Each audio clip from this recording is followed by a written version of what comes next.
foi.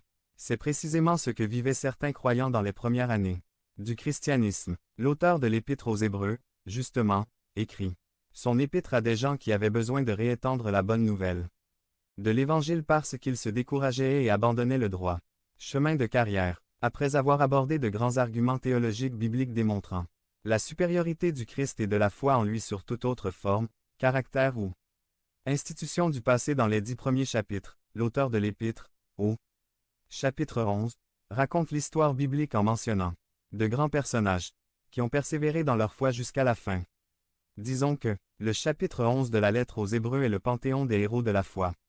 Les grands sont mentionnés. Point. Abel, Enoch, Noé, Abraham, Isaac, Jacob, Joseph, Moïse, et la liste s'allonge encore et encore. Les récipiendaires avaient des problèmes de foi et l'auteur prépare un défilé d'hommes et de femmes de foi, qui furent de grands athlètes dans la course de la foi, mais ceci uniquement pour préparer le terrain à la présentation de l'athlète des athlètes.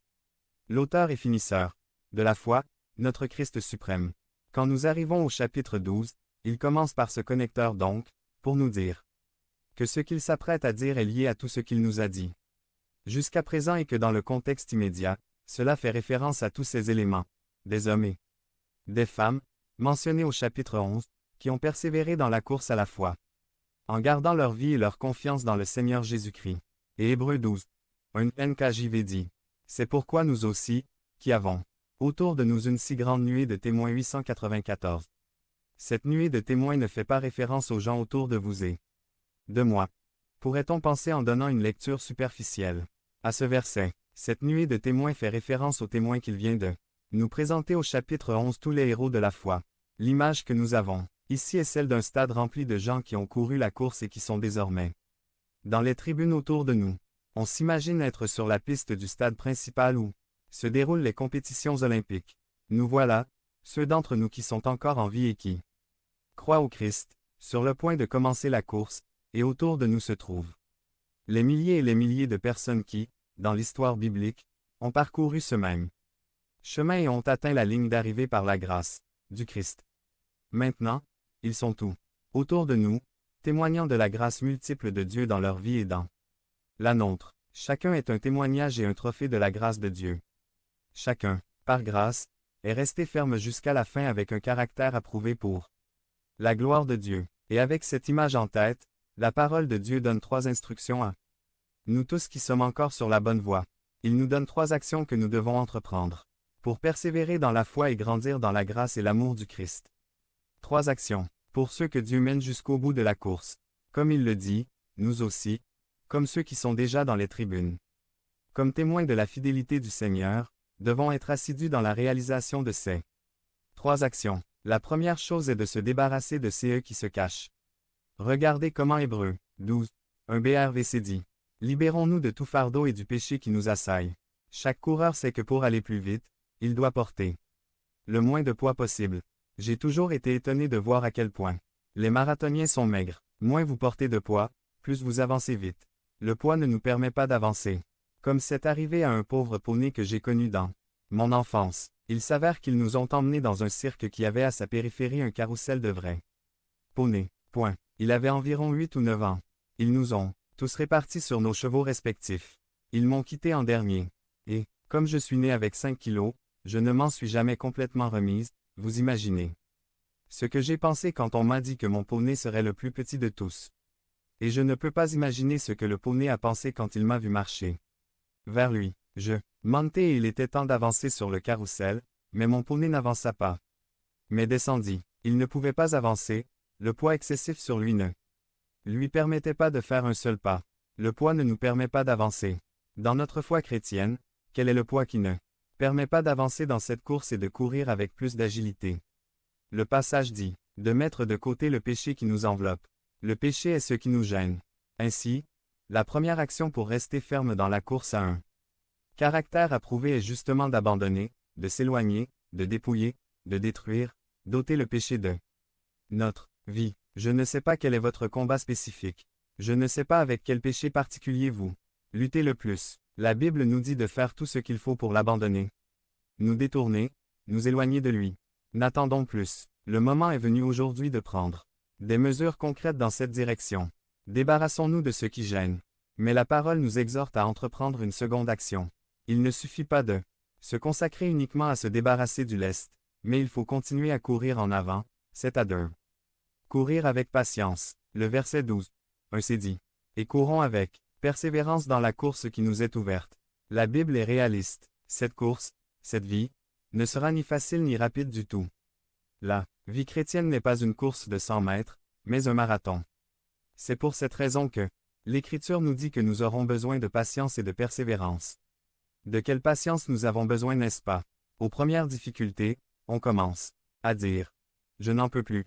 C'est trop, je ferais mieux de retourner à mes anciennes habitudes, pourquoi continuer à obéir à Dieu, si les choses sont pires pour moi maintenant? » Cette situation ne changera jamais. La Bible nous prévient que ce sera un long processus et que nous devons continuer à courir même si le résultat positif immédiat n'est pas visible. Que nous devons continuer à avancer même si les choses ne semblent pas se dérouler comme elles le devraient. Qu'il faut continuer à courir même si on sèche nos larmes en cours de route. Que nous devons continuer à courir avec patience. Comme l'a fait la grande nuée de témoins qui attestent que la course a une fin, que Dieu tient ses promesses, que Dieu est fidèle et achèvera tout ce qu'il a commencé. Tous ces témoins semblent nous dire, lorsque nous sommes épuisés et sur le point de jeter l'éponge, continuez à courir, continuez, faites confiance au Christ, suivez le chemin tracé, Dieu est fidèle. Êtes-vous découragé dans la course? Vous êtes sur le point de jeter l'éponge. N'oubliez pas que cette course a une fin. Florence Chadwick a été la première femme à traverser la Manche et retour à la nage. Le 4 juillet 1951, il fit sa première tentative. Mais il y avait du brouillard pendant le voyage et je ne pouvais pas voir la côte. Il a abandonné son effort après 15 heures. Dans l'eau et à 800 mètres de la ligne d'arrivée. Il a déclaré à un journaliste. Écoutez, ce n'est pas pour trouver une excuse, mais si j'avais pu voir la côte, j'y serais peut-être parvenu. Plus tard, elle a réessayé, il y avait encore du brouillard. Mais elle a terminé la course parce qu'elle pensait que la côte l'attendait. Point. Mes frères, nous sommes appelés à courir cette course avec patience, la course a une fin. De nombreux témoins ont franchi la ligne d'arrivée. Ne vous lassez pas de faire le bien, n'abandonnez pas votre concentration sur le chemin du Christ, ne vous laissez pas avancer quoi qu'il arrive. 896. Nous devons abandonner ce qui nous gêne et continuer à courir avec patience. Mais il y a une troisième action qui nous est présentée dans ce passage pour persévérer dans la foi et c'est de mettre ses yeux sur Jésus. Regardez ce que disent les versets 2 à 3. Regardons Jésus, l'auteur et le perfectionneur de la foi, qui, pour la joie qui l'attendait, a enduré la croix et méprisé l'ignominie, et s'est assis à la droite du trône de Dieu. Considérez donc celui qui a souffert tant de contradictions de la part des pécheurs, afin que vous ne vous lassiez pas et ne vous découragiez pas. Voici l'idée centrale du sujet. L'important est de ne pas perdre de vue l'essentiel. Point. Cela signifie ne pas quitter Jésus des yeux. Pourquoi Jésus? Jésus est l'auteur et le consommateur de la foi. Jésus est l'athlète par excellence. Jésus est celui qui crée, illustre, consomme et perfectionne la foi. Si vous êtes étonné des choses accomplies par les héros de la foi mentionnés au chapitre 11, attendez de rencontrer l'auteur et le consommateur de la foi. Il n'y a personne comme lui. Nous courons accompagnés. Jésus a couru seul. Nous suivons un chemin déjà tracé. Jésus a ouvert le chemin par ses pas. Il est allé là où aucun autre ne pouvait aller. Il est venu réconcilier l'homme avec Dieu. Jésus a enduré la croix.